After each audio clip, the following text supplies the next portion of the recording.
welcome to the stage reading of Doxy's God. In the spirit of this being a stage reading, I'll be reading you my current speech. Right. Also, these will make sense later, I promise. Alright, so, welcome to tonight's stage reading of Doxy's God, an unofficial parody of the Phoenix franchise written by Bert V. This play is a personal favorite of mine, and I'm very excited to present it to all of you tonight. This reading is a Stage 2 Productions event. Stage 2 is a production company here at NSU, which is entirely run by us students. If you would like to become a member of Stage 2, any NSU student is welcome to join. You can find any one of us after the show to get more details and to see our upcoming events. Now, this production couldn't happen without the support of our theater faculty members, Phil and Dan, our facilities manager, Ed, and our technical director, Calypso. We would also like to thank BCMA Director Shanti Bruce and HCAS Dean Holly Baumgartner. Before we begin, I would like to quickly list out all the trigger content warnings the show contains. The following play covers topics such as homophobia, the N slur, the F slur, the R slur, a mention of rape, underage drinking, sexual themes, mention of sexual abuse, death, suicide, healing circles, bullying, drug use, mention of abortion, teen pregnancy, body shaming, and violence. If you feel uncomfortable with any of these listed, you are more than welcome to leave at any time. This is both a drama and a comedy, people. It's great. Now that that's over, without further ado, I hope you enjoy the show, and please welcome the rest of the cast of Doxy's God.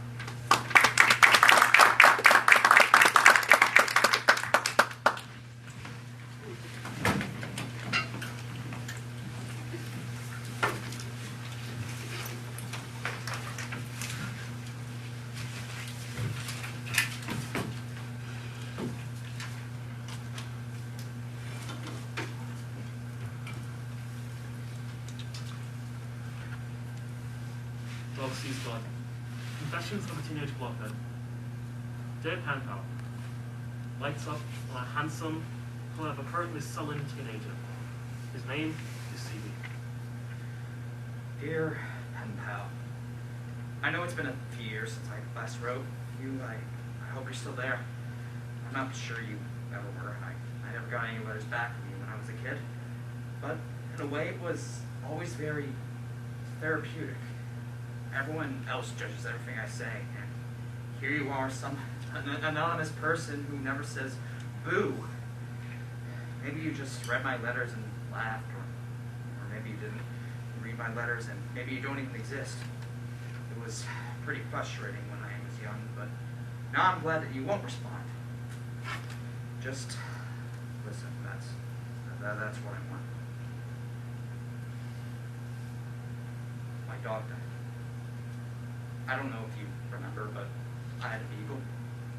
He was a good dog, my best friend. I had him as far back as I could remember. But one day last month, I went out to feed him and didn't come bounding out of his red dog house like usual. I called his name, but no response. I knelt down and called his name, still nothing. I looked in the dog house. Blood everywhere. Cowering in the corner was my dog. His eyes were wild and there was an excessive amount of saliva coming out of his mouth. It was unrecognizable, both frightened and frightening at the same time. The blood belonged to a little yellow bird that had always been around. My dog and the bird used to play together in a strange way. It was almost like they were best friends. I know that sounds stupid, but the bird had been mangled, ripped apart by my dog. When he saw that I could see what he'd done, his face changed to sadness and he let out a sound that felt like the word help. I reached my hand out to his doghouse. I know it was a dumb thing to do, but he looked like he needed me. His jaw snapped. I jerked my hand away before he could bite me. My parents called the center and they came and took him away. Later that day, they went to sleep. They gave me his corpse in a cardboard box. When my dog died, that was when the rain cloud came back and everything went to hell. CB's sister enters, wearing what can only be described as a black wedding dress. CB begins erecting a wooden cross on a mound of dirt in front of him. She joins him. Canis Exequer. CB and his sister are standing beside each other and staring at the wooden cross. A long silence passes. She takes a box of cigarettes out of her purse that is shaped like a coffin and offers one to him. I won't kill you if she sees you smoking. When she does, I hope you'll have the decency to bury me in an actual cemetery rather than the backyard. Another long silence passes. Maybe we should say a prayer or something? I guess. Okay. You can say it. I don't want to. Neither do I. I don't know what to say. Stop being so melodramatic, Charles. No one's asking for a eulogy, just a simple prayer. Ask the earth to watch over him or something. He's dead. There's not a whole lot of that necessary. You're so morbid. What about his next life? I think we should pray to Hecate and ask her to make him a human. Someone we can meet and become friends with. What? Hecate is the goddess of death. A reincarnation, it's wicked. Oh, so you're Wiccan this week. Glad that's cleared up. I can't keep your personality straight. Last week you go friend to a Baptist church, come home and proceed to tell Mom, Dad, and me that we're all going to hell because we watch TV. A mere 9 days later, you're Elvira, Mistress of the Dark. We can't keep up with you. Find an identity. You're one to talk. How can you possibly be my dad? I'm always the same. That's nothing to brag about. Just drop it, okay? You don't tell me how to live my life, and I won't tell you how to live yours. Silence. Thought there'd be a bigger turnout.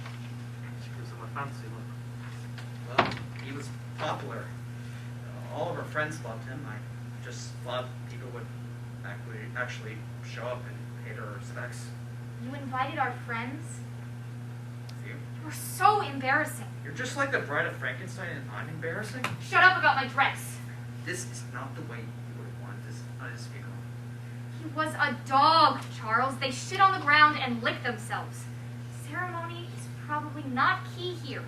He was just a fucking dog. Oh yeah, well he was my fucking dog, so fuck you. He was my fucking dog too, so fuck He you. never liked you. I suppose he told you this? He didn't have to. It was apparent. He barely tolerated you. I hate you. Big loss. You're a dickhead, CB. Just say your fucking prayer! He was your fucking dog. You fucking say it. She storms off. Nirvana. CB and Van sit on the sad remnant of a brick wall. Van is smoking a joint. The opposite to CB. You want a hit of this? No thanks. It's kind bud. You sure, man? I'm good. I've been meaning to tell you. I'm sorry about your dog. Thanks, man. He was a good dog, Yeah. but he was old. He was long past his time. Still, he was a good dog. I totally wanted to come to your funeral party thingy, but I was waiting on a delivery from the Duber. What do you think happens when we die? Do you mean, like, do I believe in heaven? Yeah. Nah, man. I'm Buddhist. Since when? It's kind of a new development. Okay, well, what do Buddhists believe happens when you die? Buddha believed that one of two things happens. Either you are reborn, or you dissolve into nothingness. Oddly enough, the former is punishment and the latter reward. We Buddhists believe that this corporeal body is the source of all suffering, and a liberation from the body into nothingness, or nirvana, is the fucking way to go. Don't you find that depressing? Liberation? Nothingness. I think I'd kind of like to be nothingness. Because even nothing is something, right? He shows his hand to CB. What am I holding in my hand? Nothing. One would say that, yes. But in that nothingness is 1,000 things, right? Particles and atoms and tens of thousands of things that we might not even know about yet. I could be holding in my hand the secrets of the universe and the answers to everything. You're stoned. Damn straight. Why this interest in the afterlife? Is this about your dog? Just curious. Dude, we all have to let go of things from our childhood. You remember when you and my sister burned my blanket to teach me that? Yeah, it was only 2 months ago. If I'd known that, it would lead her to being... Well, I wouldn't have let her do it. I was so pissed at you guys. That thing was fucking nasty, man. Still, y'all suck. I think you were about to make a point. I was? Never mind. I think I got it. My point is, Chuck B, that life, it does go on. Even without the things that have been there since the beginning, the things that we think define us, doesn't mean shit in the grand scheme of things. Us defines us. Not things or people or pets, like me without my blanket.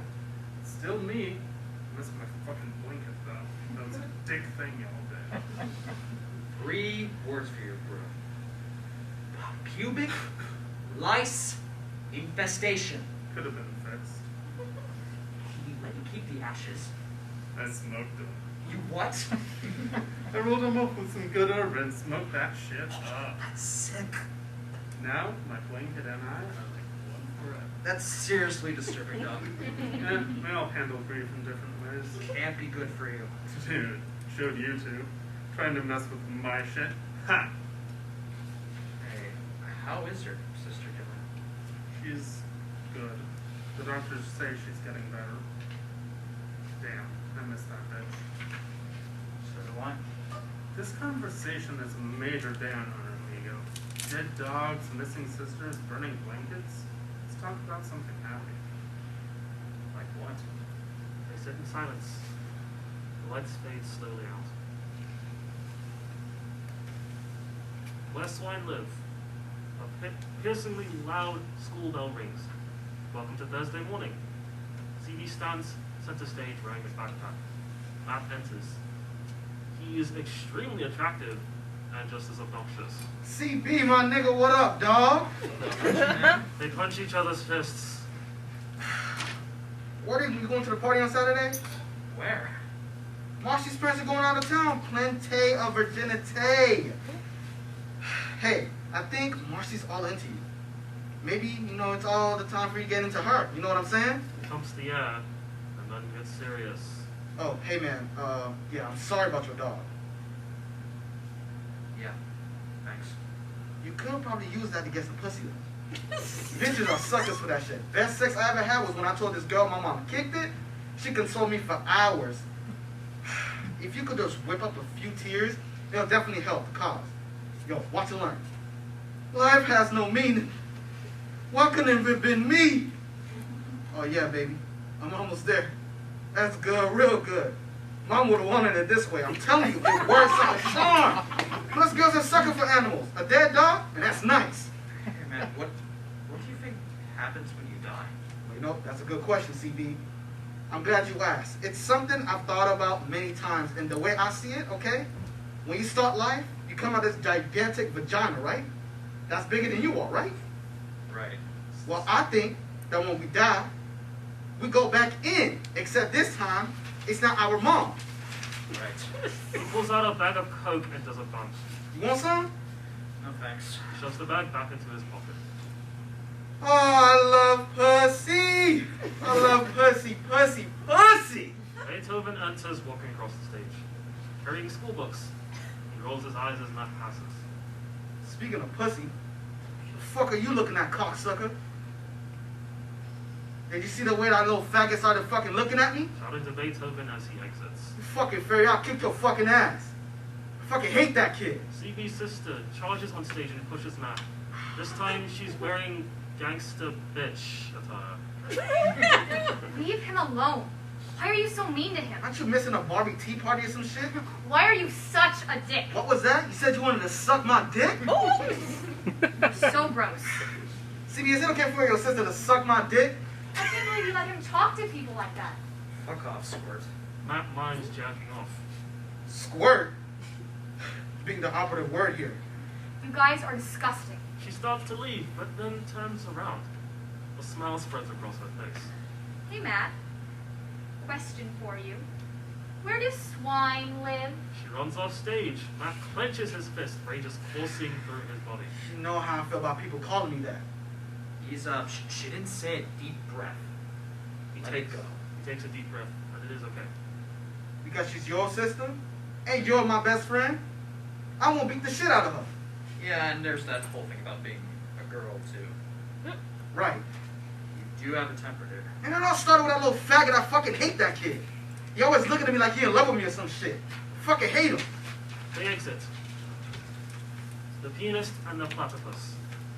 Beethoven walks across the stage, as before, carrying his books. CB's sister runs after him. Hey, Beethoven, wait up. Oh God. Despite his trying to get away, she catches up to him. Hey, don't let those guys get to you. I don't. They're just assholes. Okay. Where are you going? It's lunch period. Want to sit together? I'm not going to the cafeteria. Oh, where are you going? I've got stuff to do. Are you coming to the drama club meeting after school? I'm not in the drama club. You should be. It's really fun. Aren't you the only member? Well, yeah, but it's given me a lot of time to work on my one-woman show. I'm thinking about calling it Cocooning into Platypus. Do you like that title? Sure, why not? It's about a caterpillar who longs to evolve into a platypus instead of a butterfly. It's sort of a metaphor I've for like... gotta go. He stops to exit. Are you going to Marcy's party on Saturday? I'd rather gnaw off my left arm. He leaves. She calls out after him. Maybe we could get together this weekend? I could do your tarot cards, or maybe we could go to a poetry reading or something. Bye! Lights out. Spork. Cafeteria. Lunchtime. Two girls. Trisha and Marcy enter with their lunch trays and take a seat at an empty table. So he was all like, he is such a dick. So I'm like, excuse me, Mr. Von Peppercorn, but just because I can't define metaphor doesn't mean I don't know what one is, you stupid buttwad. You called Mr. Von Peppercorn a buttwad? No, of course not. I added that to the story for dramatic effect. Oh. I begged and pleaded to God not to put me in his class. I wanted to be in Mr. Griffin's lit class. He gives A's to anyone with tits, but no, I get the fag.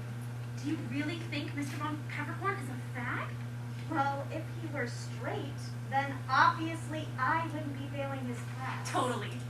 The thing is, I really think that God is punishing me for sleeping with fatty fat Frida's boyfriend. You slept with Craig Kowalski? I blew him. You totally knew that. I totally told you right after it happened. You did not! I so did. Ew! I was drunk, okay? Speaking of, is anyone looking? No, sir. Sweetie, you've got to stop calling me that.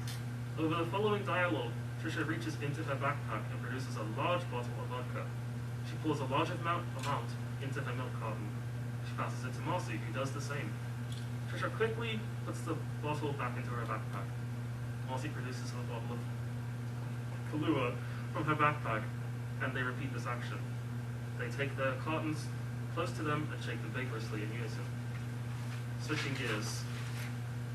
I think I did it subconsciously just because I fucking hate Frida fat ass. Oh my god, I know, right? Totally, right? I mean, seriously, whenever one of us is upset over a real problem, she has to butt in her fat ass and start crying about how she can't stop puking up her food. It's so pathetic.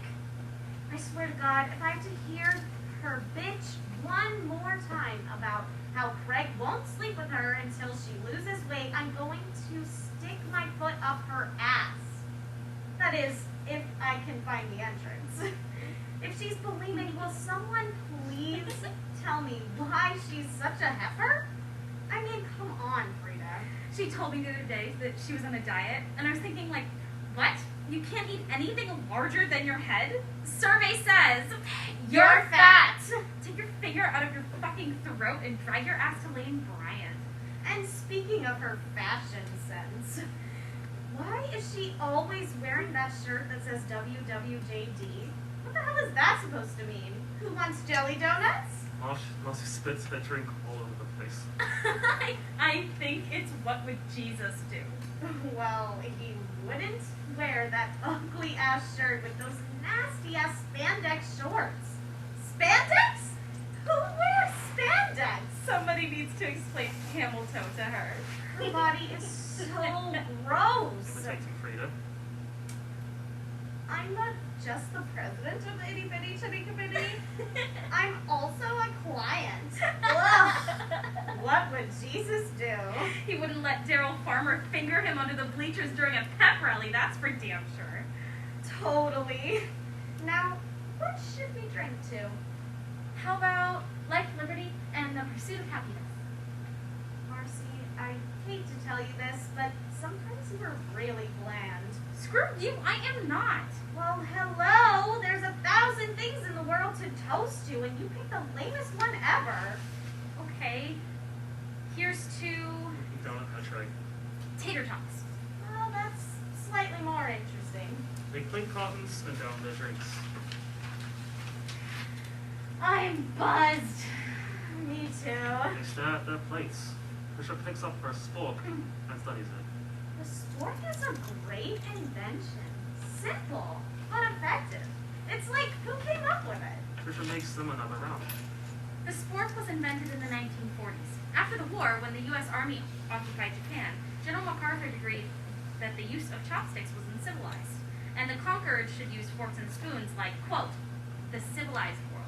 But fearing that the Japanese might rise up, revolt, and retake their country with their forks, he and the U.S. Army invented the much less dangerous spork, which was then introduced to the public schools. But really all a spork is a plastic descendant of the Runcible spoon. Trisha is shocked. Okay, how did you know that? Can you keep a secret? Can Frida eat a moon pie in only 2 bites? No, seriously. I'm the smartest person in the world. Yeah, and she's the skinniest. No, it's true. I was part of this government experiment in elementary school. It was a drug that made kids like super geniuses, able to retain everything they learned. But the drug had a side effect. Acne? Shut up, bitch! You know I'm sensitive about that. I'm not sorry, girlfriend. Why don't you just go to the damn dermatologist? Can I please finish my story? So, this miracle super genius drug fucks with the kids' hormones and turns everybody into like horny children. Like all these third graders are running around humping like everything. Trisha is dumbfounded by this information. That is so weird. You were really smart when we were kids, and really horny. Got you! You're so fucking gullible. Snatch. You'll believe anything. How did you know all that stuff about the sport? Duh, I looked it up on the internet. Every time we do get drunk at school, you pick up a spork and say, the spork is such a great invention. I wonder where it came from. So I decided that I was going to be ready for the answer one day. How brilliant of you. There is a moment of silence. They both finish their drinks. Trisha turns hers over and nothing comes out. She pulls out the bottle of vodka out of her bag and pulls a shitload of it into the empty milk carton. Marcy slides her carton over and Trisha refills hers as well. They both begin to down the vodka.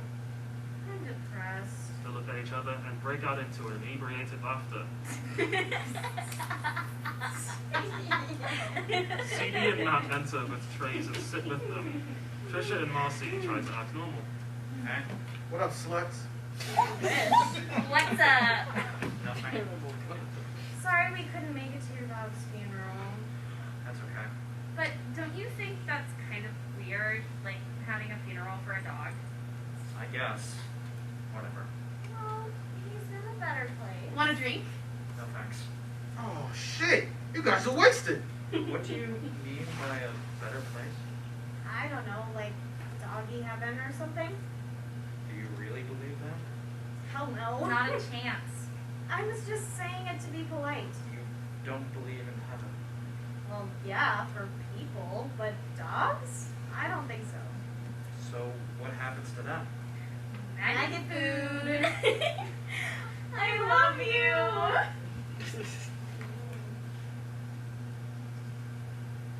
Dogs are gross. If there are dogs in heaven, I want to go to hell. You're probably going there anyway, bitch. Hey, we can carpool. CB realizes that this is an impossible conversation. See you guys.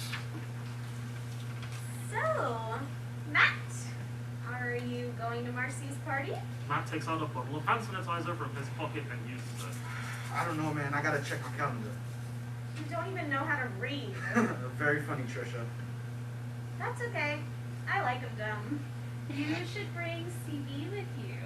CB said he only go if you give him head and let him come on your tits.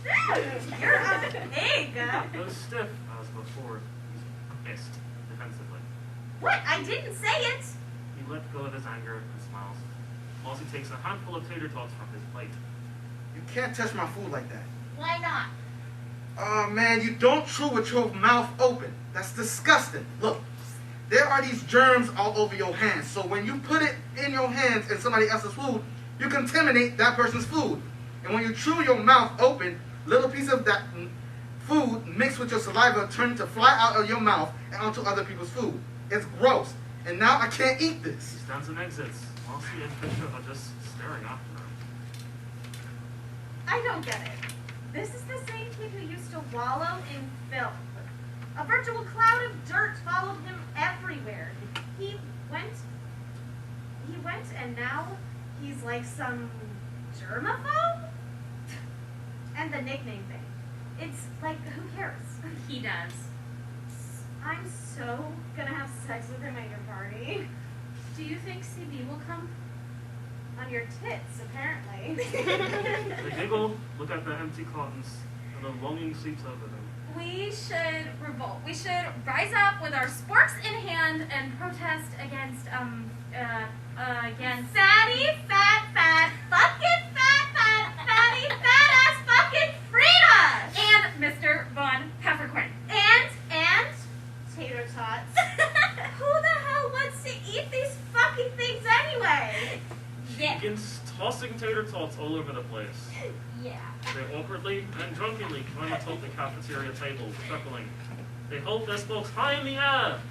Jan enters. What are you two doing? We're revolting! They look at each other and once again start laughing. They fall off the table in hysterics. Lights up. A segue, I suppose. Lights up on CB, who addresses the audience, continuing his letter. I heard a song. The song was simple, much more simple than what he usually played. I was passing by the music room when I heard it. I don't know if Frederick Chopin had a dog, but maybe he did. And maybe he wrote that song because his dog died too. I don't know. Maybe. He gets lost in the song. The Viper's Nest. Lights up on Beethoven playing Chopin's Prelude No. 4 in E minor, Op. 2814, on the piano. He has a black eye. CB enters unseen by Beethoven. He stands and listens to the music as if hypnotized by it. He begins to cry silently, but then accidentally lets out a sob. Beethoven abruptly stops, spins around and sees him. CB pulls himself together. You're not supposed to be in here. I have permission to practice during lunch, but nobody else is supposed to be in here. You've gotten really good. I mean, you always were, but who wrote that? Beethoven? Chopin. Do you mind if I just listen for a little while? Beethoven resumes. Oh God, this is really embarrassing. My dog died. He got rabies. They had him under. I looked up rabies on the internet. It's an acute viral infection. It's transmitted through infected saliva. I guess he must have gotten bitten by something that had it. Maybe a fox or raccoon. Bats can have it too. It travels from the bite to the spinal cord and the brain. That the victim gets a really high fever, uncontrollable excitement, then spasms of the throat muscles. And that's what causes them to salivate. They can't swallow water. Another word for the infection is hydrophobia, which of course means fear of water. Can you imagine not being able to swallow? That must suck. It's weird. We had him vaccinated when he was a puppy. I guess it doesn't always work. We had a funeral for him. Well, my sister and me did. I think I was supposed to say something, but I couldn't think of anything to say. I just stood there frozen like an idiot. My brain went numb, and then there happened some to me before, and I mean, There's always something going on up there, right? Even the subconscious. People meditate to clear their minds. I don't get that. I don't even want to have a clear mind again. I guess I was thinking by burying him that I'd have some closure to feel his presence there or something, and I didn't, and that just freaked me out, so I didn't know. I mean, have you ever had someone close to you die and you can't stop thinking about them and what's happened to them? It's like you're stuck in this morbid place and there's so much death that you feel like your head is going to explode, and it makes you think that you're not even there, that maybe you're dead too. Beethoven slams his fist down on the piano, making a cacophonous chord. What? Well, it's just that you haven't spoken to me in years, except to call me a faggot or to dislocate my shoulder, and all of a sudden I get a stream of consciousness monologue about your dead dog while I'm trying to spend the only moments of my day that don't truly suck. And you see, there's some missing component to this conversation, other than an attentive listener. A segue, I suppose? Forgive my bluntness, please don't hit me. But I could give two shits about you, or your vacant mind, or your morbid curiosities, or your dead fucking dog, so why don't you just leave? I never dislocated your shoulder. According to my doctor, you did. In shop class last spring, you twisted my arm behind my back and told me that you wouldn't let go until I said that, and I quote, "I like to get it up the ass." Just playing around with you. That makes me feel a lot better. At least I know it was all in good fun. Now I remember, through my screaming and the searing pain, I definitely recall hearing laughter. Any way I can contribute to the fun of the group. We're just messing with you. Fuck you, CB. I'd rather you say we beat the shit out of you because we can't stand you than to say you're just messing with me. That implies light teasing or slightly opprobrious behavior. I haven't had lunch in the cafeteria in 2.5 years for fear of going home with some part of it smeared across my shirt. I haven't been in a bathroom on campus since the time my head got slammed into the wall. I believe you were there. I didn't do that. Yeah? Well, you didn't stop it either. The faculty doesn't care. You know what I'm so sick of hearing? They only pick on you because of their own insecurities. The classic guidance counselor line. Oh, geez, Mrs. Blank, since you put it that way, my head doesn't hurt so much anymore. What really kills me is that everybody wonders why kids bring guns to school and shoot you fuckers down. Maybe you're not the bully. You stand idly by and watch. In my eyes, that makes you even worse, so please, just go. Maybe if you didn't act so... What? What, CB? How do I act? Well, gay. And how does one act gay? Silence. By playing the piano? Oh, it must be all those times I ogled the football team.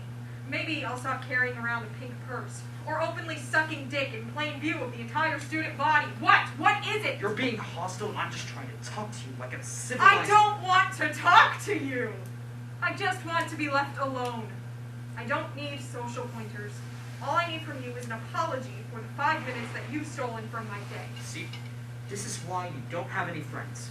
I think we both know why I don't have any friends. Oh, don't be so melodramatic. You're in here crying about a dead dog and I'm being melodramatic? Just shut the fuck up about my dog, okay? Beethoven gets up in his face. Or what? You'll hit me? Go ahead. I'll show you how people get hurt, and don't run away to cry like a big fucking baby. Beethoven shoves CB. He's had it. CB doesn't fight back. Beethoven is hitting him as hard as he can, but CB isn't budging. Beethoven relents. CB begins to laugh, and his laugh is getting bigger and bigger. What's so funny, asshole? Oh, I'm sorry. Nothing. I don't see anything to laugh at. It's just that I was scared of you for like a second.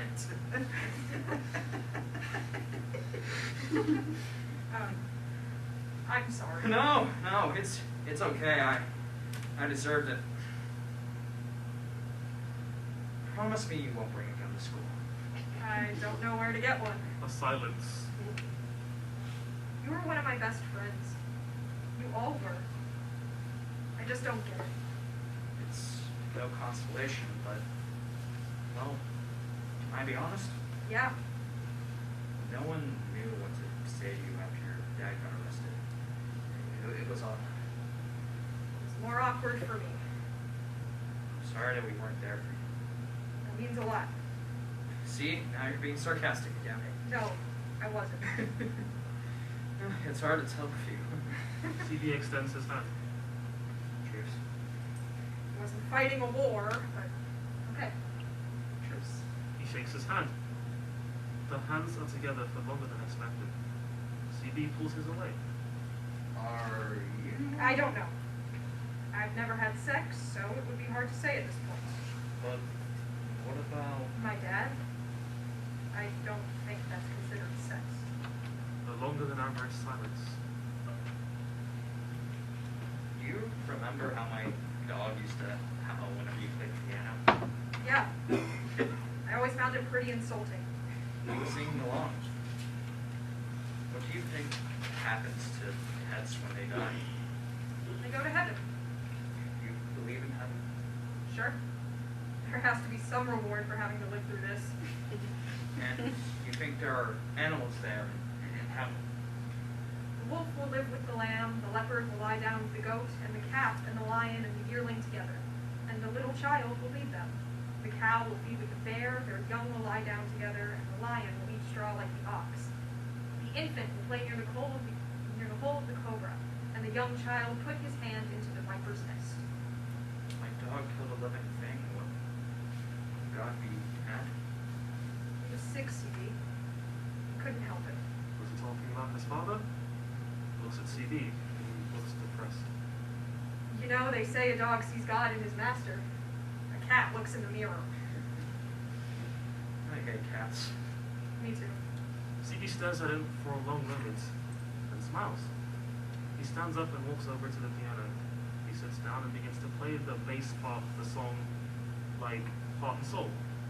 Beethoven stands and joins him at the piano to play the treble part, of course. Stylistically, CB stops, prompting Beethoven to as well. He looks at him again for a long moment. He grabs Beethoven and kisses him, long and passionate. He pulls away. CB stares at him almost blankly. Then he stands and exits, leaving Beethoven a little out of sorts. Lights out. Drama. Lights up on CB's sister. She performs to the audience. The following can only be described as bad. Metamorphosis. Transformation. Evolution. Change.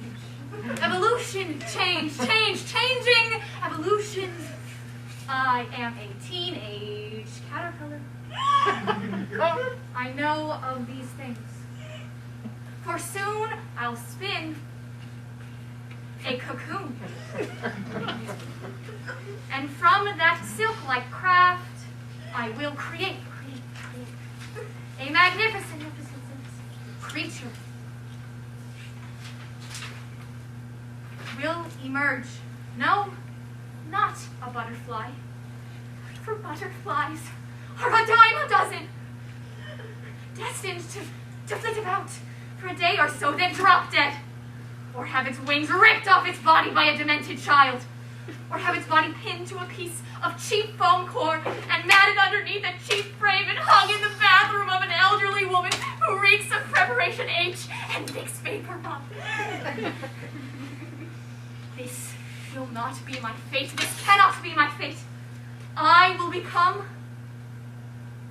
a platypus. It's not impossible. It's just never been done before. It's only a matter of time, you see. If I stay in my cocoon longer, I'll change from a butterfly to a swallow, and then from a swallow to a duck, and then from a duck to a platypus. It's all just a matter of time. And time I have. I will wait to become a platypus. It will be an extraordinary creature. The light fades as she pulls a silk scarf from her pocket and begins to wrap it around herself. You're invited. Lights up on Marcy. A vibrant tune plays under the following, indicating a party is about to happen. As Marcy delivers the following, the cast, with the exception of Beethoven, enters and positions themselves around the stage. As they get to their marks, they stand like statues, scattered around the space. You're cordially invited to the party of the year. My folks went to Bali and left my ass here. So what better way to get my revenge than throwing a shindig that would make them both cringe? We'll have some kegs, so chip in some cash, or else just bring from your parents' stash. I'm sure that someone will bring some grass. Remember the rule. Puff, puff, pass. Anyone who plans on dropping E will have to bring a pill for me.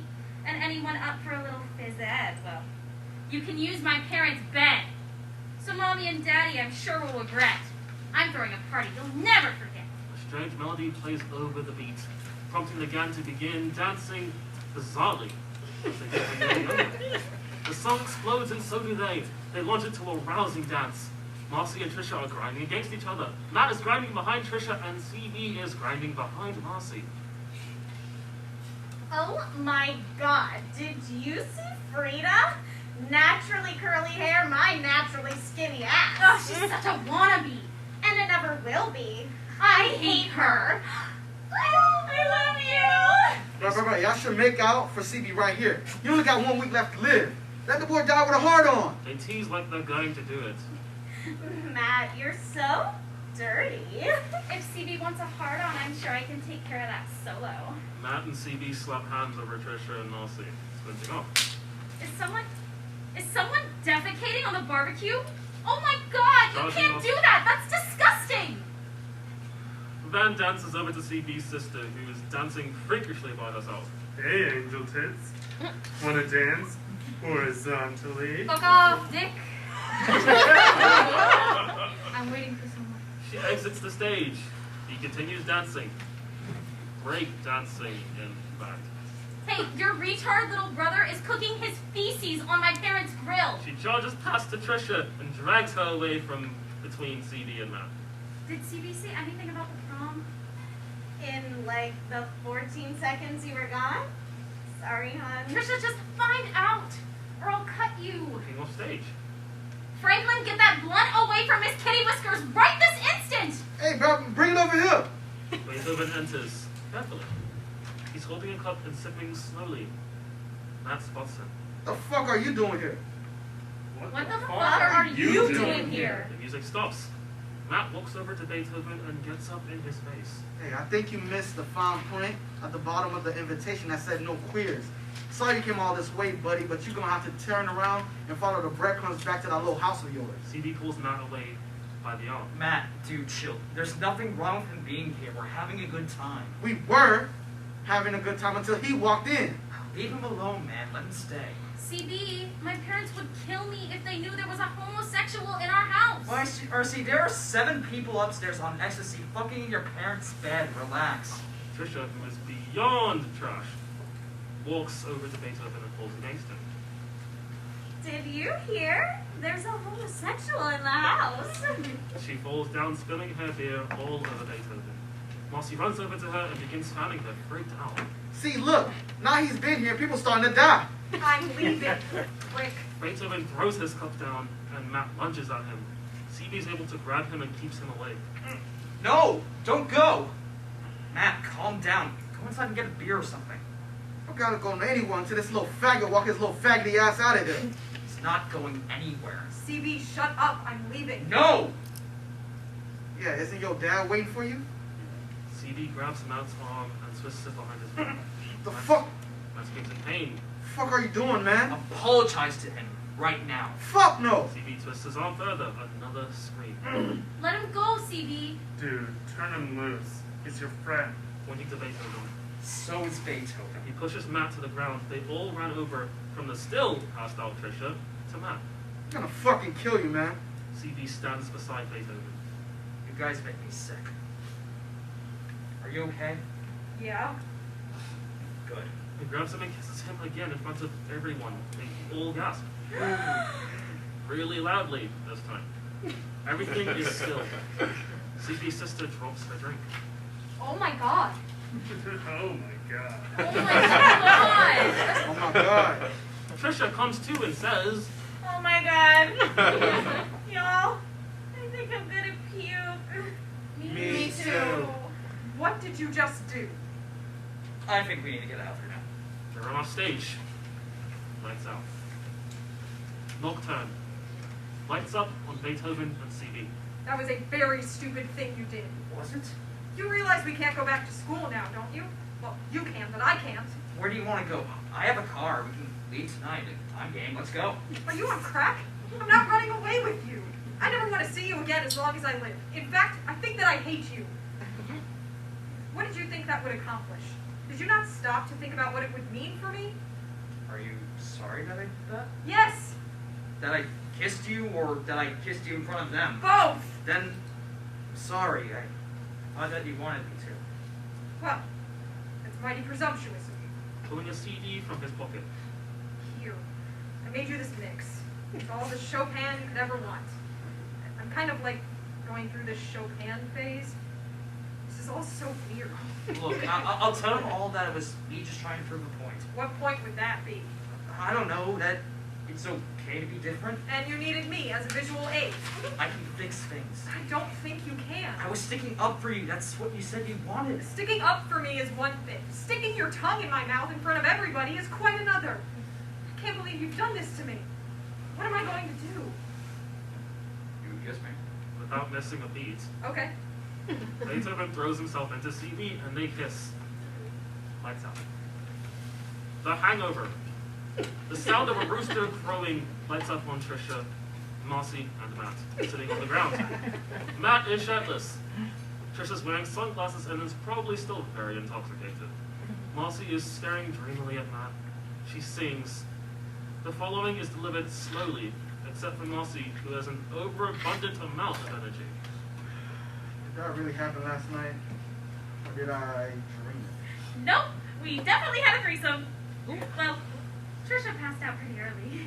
No, I mean the part where Siggy kissing that thing last night. That happened too. Do you guys have to scream? Shit! Talk at a normal volume. They weren't screaming. Sorry, sweetie. It's fucked up. We shower together after practice. What if he rapes me or something? That is fucked up. But I had a really good time with you, though. I mean, CB. Come on, who knew? Matt, have you thought about who you're taking to the prom? Don't. Do you think they have sex and shit? I was thinking maybe we could go see a movie tonight or something. Does anyone have a cigarette? Do you remember how you told me you loved me last night? Did you mean it? That doesn't make sense. I want yogurt. Hey, Matt, why don't you and I go get in the hot tub while Trisha goes to the store and gets yogurt? What if he thinks about me when he jerks off? I don't want to go anywhere. Sure you do. She stands up and starts to drag Trisha up. Ugh. Let go of me, freak. This is all this little faggot's fault. I don't know what he did to CB. I'm gonna fucking kill him. I'm gonna Are fucking... you crying? No, the sun's in my eye. I don't feel good. Matt runs off stage and vomits. Marcy picks up the bottle of Malibu rum and downs it. Do you think he's into me? Honestly? Since when are we honest with each other? Oh, yeah, right. He's totally into you. Lights out. Fire is back. Lights up in what looks like a booth. There is a chair facing it. Behind it sits Van's sister. There is a sign at the corner of the booth that says, "The doctor is in!" CB enters, and Van's sister smiles. Well, it's about motherfucking time. Well, if a certain someone would stop getting thrown into solitary, then another certain someone would come visit more often. Sit down, sit down. The sign. The doctor is in. Boy, is she ever. Very funny. I thought you might like it. How have you been? How is everybody? Everybody's pretty much the same. How are you?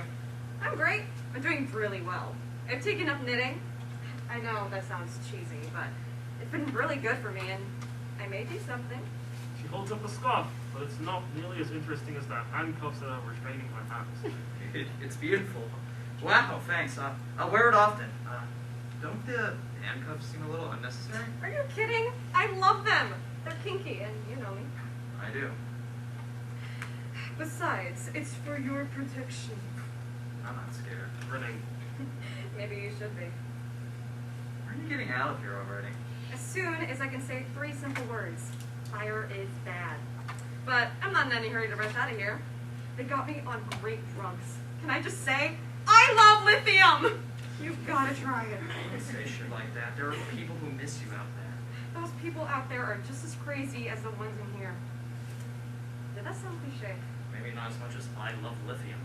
I miss you! I think you should burn something down so you can join me in here. We would have so much fun. Ah, fire is bad. Haha. So, what's going on in your life? Not much. I'm failing 3 classes. I kissed Beethoven, and my sister's side she's Wiccan this week, but that's just this week. I mean, she's gone completely. What? Wiccan, it's some sort of spooky goth thing. I don't know. You kissed who? It wasn't a big deal. I kissed him last night at a party in front of everybody. Although it wasn't the first time. Wait. Slow down. Beethoven? Skinny, dorky Beethoven that we all make fun of? Yeah, the same one you were in love with. When I was 8. This is a joke, right? My brother put you up to this, didn't he? Nope. True story. Was it like a dare or something? No. You just kissed him. Out of nowhere? Sort of. And you're okay with this? I think so. So what does this mean? I don't know. Did you enjoy it? I wanted to do it. Why? Because I felt like it. The major parts of the story are missing, CD. What happened? Well, the first time we were in the music room. At school? Yeah, and we were talking, and actually we were fighting, and then we were talking, and I just kissed him. And the second time? Party at Marcy's house. And people saw? I wanted them to. Oh, God. I don't believe this. Is it so hard to believe? Yes! Why? Because you did something different. You've always been so predictable. Oh, great, here we go. It's true. You know it's true. Kissing Beethoven is something that's so completely out of character for you. I mean, for a straight guy to kiss a gay guy, that's like something that's hot. What if I'm not straight? Are you coming out of the closet? I didn't say that. But you did not say it either. Not saying something is the same as saying something. No offense, CB, but I don't think you're cool enough to be gay. Don't get me wrong, I love you to death, but if I had to imagine you giving a shit about home decoration or musical theater, I just don't see it. Now you're using stereotypes. Sorry, Miss Manners, but I'm in a bit of a shock here. Yeah, it sucks too. Excuse me? Yeah, at the party. We left and we had sex. Holy fucking shit, you're a homo, CB. Just because I did something that I wanted to do doesn't make me a homo. I smoke pot. That doesn't mean I'm a pothead. I drink plenty of beer. That doesn't make me a drunk. You said that little redhead girl's on here on fire. Doesn't make you a pyromaniac. Well, actually, technically it does. Okay, bad example. Are you going to do it again? I don't know. Maybe. Do you have feelings for him? I don't know. I've grown up questioning everything I do. When we were kids, everybody, mostly you, told me what I was doing wrong. It made me so self-conscious about everything. Good grief. It takes me an hour to get dressed every morning. I'm always thinking about what people are going to say or what they're going to think. And when I kissed him, I didn't care or wonder what anyone was going to think. I just did it. That wasn't an answer. The silence passes. I can't stop thinking about it. Sounds like love to me. What do I do? You have to tell me. I can't. Then resign yourself to being alone for eternity. That'll be 5 cents, please. I love it when we play doctor. So, I guess this means we're not getting back together when I get out. Oh, so now you want to get out of here, huh? Fuck yeah! I didn't realize what I was missing. Oh, by the way, my brother told me about your dog. I'm really sorry. He had forgotten all about that. Oh, yeah, thanks. It's a shame I'm locked up in here. We could have cremated him. He stares at her, unimpressed. Sorry. No joke. Silence. Hey, what'd you do it? What? Burn that bitch's hair off? Torch her tresses? Light her locks? Tell me. Her hair is a symbol of innocence, and my lighter is a symbol of corruption. God told me to do it. The devil made me do it. Charles Manson is just so damn persuasive. She is Joan of Arc, and I am the townspeople of Salem. I did it for Jodie Foster. Boredom, plain and simple. It was a political statement, allegorical, metaphorical, a cry for help, a plea for insanity. Flexing the Red drum! Red drum! Be serious. Can we just blame the government or the educational system? puberty, PMS, my parents? No, Fine then. I did it because I felt like it. that's no excuse. Really? You used it no less than 5 minutes ago. Public displays of affection and random acts of violence are two different things. Are they? They say that love and hate are the two closest emotions. I'll bite. Why did you hate the little redhead girl? Because you used to love it. You did it because of me. Yes. I just love you so intensely that it's borderline psychotic. You're all I ever think of. Seriously? Nah, I'm just fucking with you. It's learning and helping. Starting to stand. I'm gonna go now. Wait! Don't. I was pregnant. Why can't you be honest with me like I've been with you? I am. I was pregnant. Don't worry, it wasn't yours. I had just gotten an abortion the day before, and the next day in biology, we were ironically learning about reproduction. I'm listening to Miss Rainey talk about the fallopian tubes, the uterus, eggs, and I'm feeling sick to my stomach already. Trying to zone out on anything I can. So, I start reading a note over Miss Puritanical Princess's shoulder, and she's telling her friend how happy she is that she's a virgin and that she's going to stay that way until she gets married, and how repulsed she is by all of the whores at our school. Without thinking, I reach into my pocket for my cute little red big lighter and lit her cute little red hair on fire. And every day in therapy they ask me if I'm sorry touching it, and I just can't wait. No matter how hard I try. Bitches like that make me sick. They've made me sick. I'm officially sick, psychotic, unrepentant, and unremorseful. I've been branded a sociopath, and I have no choice but to believe it. CB smiles at her. Pregnant? Pregnant? You're fucking with me again. She smiles. She pushes a button on her wrist and the cuffs fall off. She tosses the toy handcuffs aside. I gotta go. I gotta go. Visit time's over. Glad you came. Yeah, me too. Before you go, I guess I don't have to ask everyone how everyone reacted. To your incarceration? I meant the kiss. Are you kidding? We hightailed it out there so fast I didn't even have time to look. Smart kid? Although, I think my sister Mal, I hope you die, at me across the breakfast table this morning, but the clock is ticking and I guess I'll find out how everybody else votes tomorrow at school. Good luck. Thanks. CB, I'm so proud of you for breaking through, for setting one foot outside the norm and getting no apologies. Promise me that you won't apologize? I won't. I have faith in you. They embrace.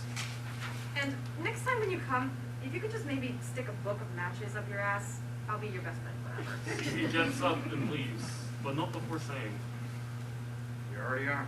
lights out, in darkness. Hey, blockhead! You forgot your scarf? The sound of the cell door closing. Our sister of mercy lights up on CB's sister, who is crying. Van walks in and sees her. He sits down beside her. What's wrong? I hate him. Who? My brother, you moron. Because he's gay? I can't believe this. Everybody's treating me like a leper because I'm forced to share the same house as him. We share the same bathroom. What if I get some gay disease? That would suck. But come on. You're smarter than that. What's this really about? He knows how I feel about Beethoven. Have you voiced your concerns to him? I don't want to talk to him. You want to smoke? He pulls out a pipe. I guess. I've never done it before. How do I do it? He shows her the pipe. Here, I'll teach you. This is the carb. Put your finger over it. Just hold, suck. Let go of the carb and continue sucking. She does this as he lights it for her. She breathes in and keeps it in like a pro. I've never smoked pot before. She exhales with ease, I smoked my blanket. ignoring the comment. It's not fair. Why does he have to be my brother? Maybe it's because you have the same parents or something? Do you think I should tell my parents? Maybe if I did, they'd send him away. You should send him to Amsterdam. I think a lot of homos go to Amsterdam. I want to go to Amsterdam. Not because I'm a homo. You can smoke everywhere in Amsterdam. I definitely want to go to Amsterdam. I'm retarded. Smiling and nodding. Perhaps I am. Hey, you know what would be the perfect revenge? If you had sex with your brother's best friend. Putting his arm around her. Guys really hate that. You. I'm not losing my virginity to you. Well, I think he'd be equally upset by you giving his best friend a blowjob. I guess. I've never done it before. How do I do it? Here, I'll teach you. Lights out. Salisbury steak. Lights up on Marcy, Trisha, Thad, and Matt eating lunch in the cafeteria. They're all eating in silence. I hate Salisbury steak. Hey, don't you guys hate the obligatory scene in teen movies where someone describes all the inhabitants of each table? You know, like how they say, stoners sit there, the cool kids sit there, the geeks sit there, jocks sit there, blah, blah, blah. It's in every movie. Don't you guys hate that? I think we're all dodging a certain topic here. One that perhaps needs to be addressed. I mean, we can talk about this like adults, right? I know I'm not the only one with an opinion. He is our friend. So, all I'm saying is that... New tactic. Oh, Jesus Christ, will someone just fucking say something already? About what? CV, dumbass. Oh, I saw him in the halls. I like the shirt he's wearing. That sits in seeds. The girls look at that like he's insane. Well, the Bible says that homosexuality is a sin, I think. Good, this is good. I'll go next. I'm A-okay with being gay. But, with that said, I think it's really gross to see two guys kiss or hold hands. Big confession. Drag queens frighten She me. gets lost in thought. Snapping back. Would anyone else like to share? Silence. Guys, Silence. anyone? They all look at her like she's nuts. She's embarrassed. I mean, yeah, I hate Salisbury steak too. Dude, you know what's even worse than Salisbury steak? Mexican pizza. Fucking hate Mexican pizza. It's like, they didn't invent it, so why do they swoop into high school cafeterias and try to take credit for it? If I want Mexican food, I'm gonna go eat a taco, not a pizza. Just doesn't make sense, right? It's like, I don't know, like Australian spaghetti or some shit like that. Just doesn't make sense. Fuck, man, why can't we ever have tacos or burrito day? If I was class president, I'd insist on burrito day, not this Mexican pizza shit. But you know what else is good? Hamburgers. Even in a high school cafeteria, hamburgers always nice. You sort of can't go wrong with it. Sure, the meat's always a little tough, and the bun's always a little hard. But I can eat a hamburger too. But only if it's... Come on, Matt. So pissed you can no longer contain it. Slams his fist against the table. They all look at him. Shocked. It's not right. See? He understands. Sweetie, I think he's talking about CB. No. Well, the Bible says... Give a shit about what the Bible says. It's fucking wrong. It's disgusting. And it's just wrong. I think I fucking hate that kid and it's fucking with my best friend's head. He looks like he might cry out of anger and frustration. What are you going to do? I'm not going to stand by and watch my best friend become a... You know. Maybe you should have a talk with Beethoven. Maybe I should be his fucking face in. Violence never solves anything. Thinking about this, Okay, I'm wrong. Actually, it does. But for the sake of your friendship with CB, perhaps you should have a civilized conversation with Beethoven. Something along the lines of, it really hurts me that you're pursuing a sexual relationship with my friend. Trisha's right. Just tell him that... Oh, tell him that the Bible says it's wrong. No. Tell him that CB is like dead or something. We could all pretend he's died, but he's not really. But Beethoven will think that he is, and then he'll stop liking him. And then we'll tell CB that Beethoven is dead, and they'll both think that the other is dead. I'm a genius. I'm a fucking genius. Matt stands up and leaves. his fists clenching. A silence. He seems really pissed. Do you think one of us should go after him? No, I find it's best not to interfere with feuding lovers. Wait, are Beethoven and CB feuding? I meant Matt and CB, ding dong. Wait, what? Oh my god, you guys are so blind. Matt's in love with CB. That's what this is all about. It doesn't take Nancy Drew to solve that case. I figured it out, and I'm the dumb one. I don't buy it. CB's sister enters and heads towards their table. The only thing you buy comes in a baggie from a guy who calls himself the Doober. Blow me. Thinking he's talking to her, CB's sister runs away in shame. Repressed homosexual anger isn't all that uncommon. Think about it. He's always like, faggot this and faggot that. He's totally obsessed with CB and totally jealous of Beethoven. Here, let me give you an example. Take fucking fatty fat fucking Frida. I think we can all agree that she's the biggest carpet muncher who's ever walked the face of the fucking earth, correct? She's totally in love with Craig Kowalski. Well, she's a ginormous fucking heifer of a blimp. Frida weighs like 80 pounds. What, max? Shut up, Van. Now, don't you think she's jealous of us because we're pretty and I'm popular? So much that she probably obsesses about how much she hates us all day long. She like never talks about you, but you always talk about her.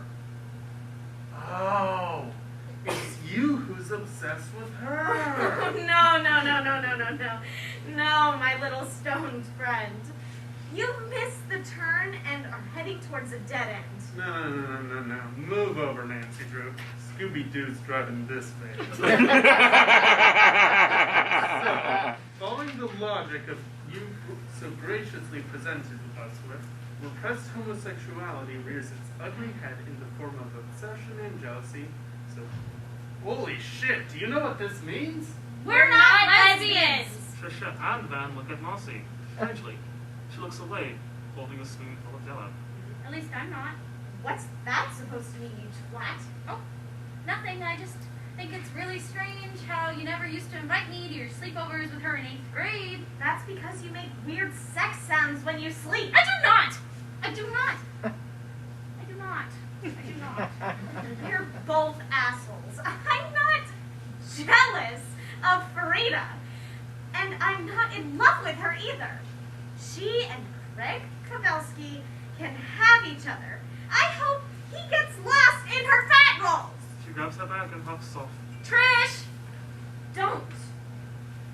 They eat their lunch in silence. A troubling thought.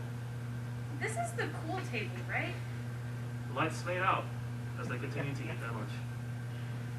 Warsaw, Warsong. Lights up on CB, who addresses the audience, continuing his letter. The angry runs of revolutionary etude are heard. I read that Chopin was on his way to Paris when he heard of the fall of the city, Warsaw, to the Russians. He locked himself in a room and composed his etude in C minor, opus 10, number 12, or the revolutionary etude, in response. Don't you see how perfect it was? Me and Beethoven would be revolutionaries. With our sporks raised, we would charge through this high school showing everyone how to be themselves, and no one would have to apologize. He listens to Beethoven. Mal de Luna lights up on Beethoven at the piano. He is playing Revolutionary Etude by Chopin. CB approaches with the brown paper sack. He starts unpacking the lunch on the piano. I brought you lunch. Beethoven stops. He gives CB a look of despair and frustration. Hey, we made it halfway through the day and I only got called a queer like 3 times. That's because people are scared you'll beat them up. Oh, don't worry, I've already started spreading the word that if they mess with my boyfriend, I'll be kicking some ass. He kisses the top of Beethoven's head. Your boyfriend. Well, I thought the other night to seal the deal. Slow down, CB. Why? Because I don't want a boyfriend. Nonsense. We shared a moment. We shared more than that. This can't happen. What can't? We can't just start a relationship. I mean, You've got to be a little more realistic. Give people time, they'll get used to the idea. How can I expect people to get used to the idea when I'm not used to the idea? With a goofy grin, I'm falling in love with you. Beethoven can't help but blush. He snaps back to reality. This is retarded. CD picks up a carton of yogurt from the piano. Like yogurt? No. Shit, neither do I. I was hoping you'd want it. Holding up 2 sandwiches. Ham or bologna? CB, I really need to practice. You really need to eat. I'm in the fucking twilight zone. Ham it is. CB, just stop, okay? This isn't what I want. What's the problem?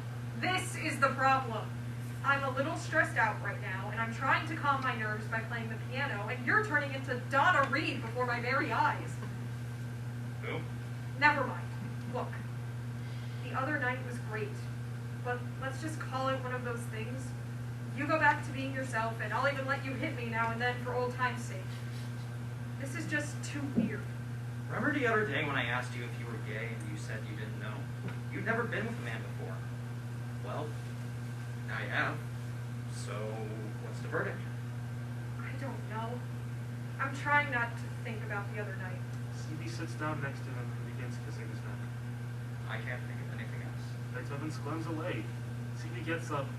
Now he's getting perturbed. Fine, I'll leave you alone. Thank you. But eat something, you're too skinny. Fine. CD grabs his backpack and starts to exit. He turns around and looks at Beethoven. Just give me time. Yeah. He leaves. Once the coast is clear, Beethoven smiles. Oh my god. He resumes his playing and he can't get the grin off of his face. Several moments pass. Matt enters, unseen by Beethoven. Hey, Liberace. Beethoven stops playing and turns around. He tries hard to conceal the face that he's terrified. You're not supposed to be in here. Where your boyfriend at? He's not my boyfriend. I didn't have anything to do with what happened the other night. Sorta did. Just leave me alone, okay? Please, I didn't do anything. Play some. Beethoven doesn't move. Matt takes his finger and bends it backwards, leading him to the keys. Beethoven begins to play Moonlight Sonata. Matt becomes transfixed by the music. So, are you two like a couple now? Are you going to parade around the hallways, holding hands, go to prom together? Did you have sex with him? Beethoven doesn't answer, prompting Matt to slam his hands down on the keys. Keep playing. Matt climbs atop the piano. Can't you people just keep it hidden instead of throwing it on our faces? Beethoven stops and looks at him. It's in this moment that he realizes Matt's secret.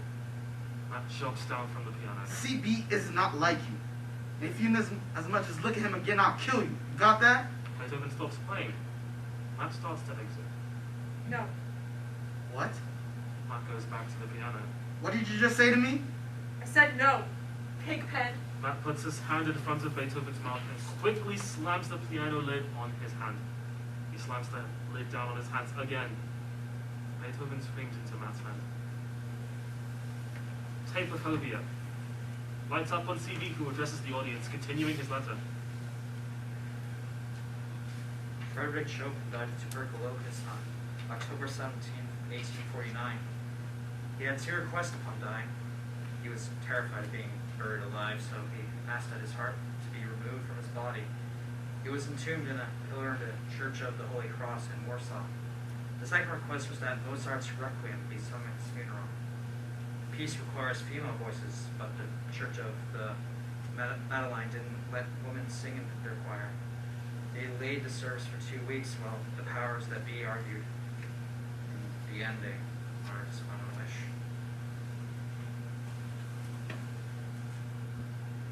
Beethoven didn't leave now. So, I don't know if he had any last requests. The school bell rings. Peer counseling. Classroom. CB takes this seat where CB's sister, Marcy, Trisha, and Ben are seated. CB is miserable. He does not want to be there. Marcy is blubbering into a Kleenex. CB's sister is wearing, for the first time, what could be considered normal attire, despite the fact that it's black. The teacher, whose voice is of a trombone, asks a question. In response, I'll go first. Beethoven was very talented. I definitely connected with him on that level. His suicide was an enormous shock to me anyway. I mean, like, I never thought he would do something like that in a million years. She thinks. That's all. The trombone sounds again. What do I think about it? Well, I mean, if I had to go, I'd definitely want it to be a bit out of this. What kind of pills were they anyway? Does it matter? Our good friend is dead. You're being really insensitive. I just wish that he had called me. I would have, like, totally told him everything would be okay and stuff. I don't think he had my number, though. The trombone. I think Matt should be put in jail for the rest of his life. Or executed. Why? He didn't kill him. What Matt did led Beethoven to do what he did. That's hearsay. And he gets suspended for a week. A slap on the wrist. It's pathetic bullshit. The goblin voice screams at her sheepishly. Sorry. I don't think it's fair. The goblin voice talks, prompting CV to come out of the daze he was in. She asks him the question. How does this death make me feel? Stupid. They all look at him strangely. Oh, come off it! No one even liked him. Who cares? He's dead! God, that's rude. That's life, Patty. The world is full of people who have rough lives. But do you see them killing themselves? No. So, he couldn't play the piano anymore. There are people out there who can't walk, can't see. Did they give up? No, they keep going. Pathetic bullshits. Suicide is pathetic bullshit. It's weak. Weak? You didn't even go to his funeral. You didn't even say goodbye to him. Did he say goodbye to me? I wish he was still here so I could twist his arm behind his back, shove his face in the toilet, and tell him that he sucks dick. They all begin to berate his insensitivity in unison, Can we just stop talking? pleading with them. This is exactly what he so selfishly wanted. For us to stir around and pretend like he was still our best friend. And talk about how much we'll miss him. CV. Stop it. If you miss him so much, why don't you go pray to your witchcraft goddess and ask her to bring him back? Or Matt can dive back into the dirt and dig the faggot up and break up a few more bones. Hey Van, we can get your sister, the pyromaniac, to light him on fire, and you can toll his ashes into a big, fat joint, and you all can get high. Marcy, Trisha, here's some maggot food. And then we'll all come back here, and we'll talk about how we feel. He hits the wall and storms off. There's a long silence. They all stare at the ground. Lights out. Changing evolution. Two lights shine on CB and his sister, who stand on opposite sides of the stage. They address the audience. And when I had poked my head out of my cocoon, I realized I had stayed inside for too long. I had unwittingly gone from platypus to beaver to walrus to chimpanzee to a human. I'd evolved much more than I ever wanted to. Now I would learn to speak and learn to think and ask questions and make friends and lose friends and cry and laugh and maybe fall in love one day and maybe see that love go away and maybe climb a mountain. But I never wanted to do any of those things. Platypuses don't feel things, do they? The sad thing is that his hands will never heal. That a broken part of a dead body cannot heal.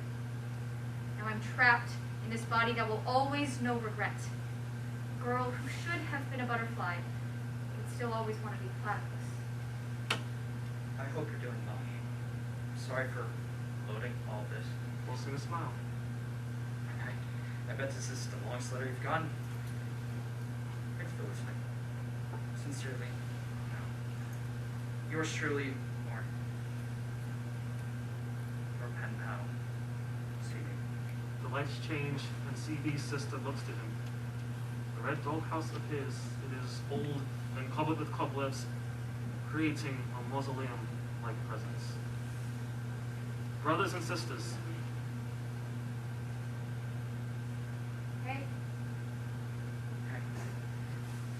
are you okay? Why does everyone keep asking me that? I'm fine. CB climbs atop the doghouse. His sister joins him. I know you didn't mean what you said today. You're wrong. I did. I know that you loved him. Look, I went through something, some sort of phase. I don't know what it was, but I'm done with it now. Everything's okay. Back to normal. This is a good thing. I don't believe that. Stop. Stop already, okay? Please, I want to move forward. I know I was a real bitch about you two. It stung. That's okay though. In time, I would have been okay with it. I would have been great with it. You're different. You're special. You're not like them. I am like them. I want to be like them. That's sad. You know, when we were kids, I used to look up to you. When I was a kid, I was a loser. You weren't.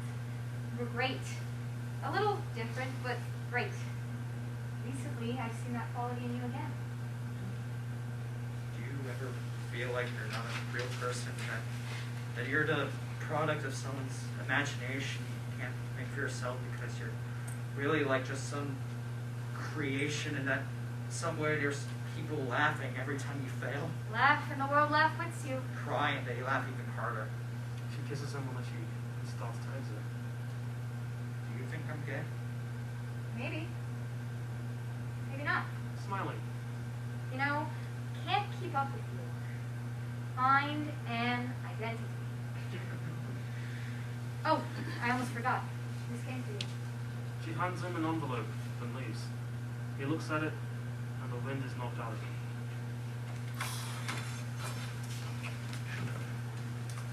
Dear CB. The lights dim. CB stands alone in the center of the stage. He is holding in his hands the letter, and just staring at it. He opens it tentatively. It begins to rain, but just on him. The cast enters and stands in a semicircle around him. Dear CB. How unexpected to get a letter from you after all these years. I thought you had forgotten about me. Sounds like you're going through a pretty rough time and having to deal with situations that you feel like you can't handle. But if anyone is equipped to deal with these things, it's you. I promise that things get better. Hang in there. Be strong. I'm so sorry for your loss. I was talking to a girl the other day who told me of an incident that happened at her high school. There was a boy. Bullied. Tormented. To the point of opening fire on the cafeteria. He was quiet and awkward. No one ever spoke to him unless it was to insult him. He took the lives of many people. This girl who told me that no one ever extended a hand in friendship to this poor child. Matt walks over to the other side of the stage and stands on his own. She hadn't. She said how she wished that she hadn't turned a blind eye to what he was going through. She thinks to herself how differently things could have been through just one connection, no matter how great or small. She lives where I live now, a place where there is no violence. Everyone treats each other with kindness, love, and respect. If you can imagine such a place, I challenge you to do so. Think on it. As for the questions that you are asking yourself and others, don't condemn yourself with death. Immerse yourself in life. Enjoy every moment that you're allowed to. But keep asking questions. My dear friend, don't ever stop asking questions. Glenn crosses to the brick wall and sits on it. Also, bear no malice for the ones who leave you. The only regret they feel now is the regret of not being able to tell you how they really feel. They wish that they could say goodbye to the ones they left behind. But sometimes that's not possible. Even in perfect happiness, Even in Nirvana. they will always have this regret. Elsie and Trisha sit on the edge of the stage. Van's sister crosses to the piano and leans on it. A boy recently came to live down the street from me. He's had a tough life, but things are better for him now. He plays the piano, like your friend. I often hear his music wafting from an open window, where a small yellow bird sits. Sometimes I cry when I hear it. Mostly, I smile. CB's sister sits next to Van and puts her head on his shoulder. Beethoven enters. He crosses to CB. He found a dog who likes to sing along. He takes good care of the dog. When we talk, he tells me of a person he knew from where he used to live. Someone very special who means more than anything to him. A person that reminds me of you. Beethoven takes his seat at the piano. I apologize for not being there for you before. And I'm not sure that I'll be able to write to you again.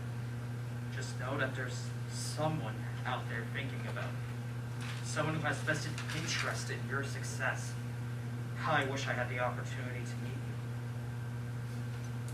Maintain in your heart all that makes you who you are.